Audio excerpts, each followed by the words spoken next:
Souvenons-nous, dans l'espace, nous avions vu que l'effet d'une force dépendait de la masse.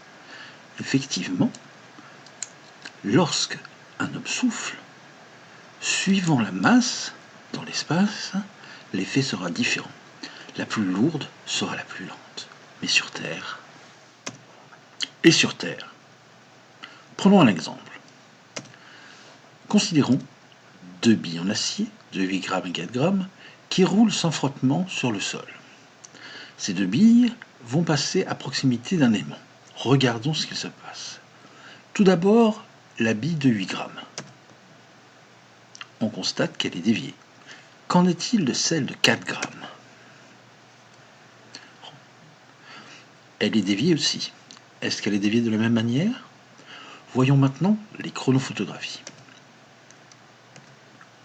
On peut constater que la bille de 8 grammes et la bille de 4 grammes ont sensiblement la même vitesse aux abords de l'aimant et la même vitesse après l'aimant. En revanche, on peut voir que la bille de 8 grammes est moins déviée que celle de 4 grammes. On peut donc en conclure que la bille la plus légère est le plus déviée, donc la force est plus importante sur une bille plus légère. Voyons maintenant une autre animation.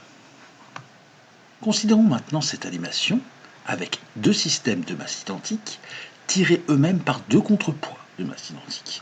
Ainsi, les deux systèmes vont subir la même force. Faisons un essai. Les deux systèmes vont à la même vitesse.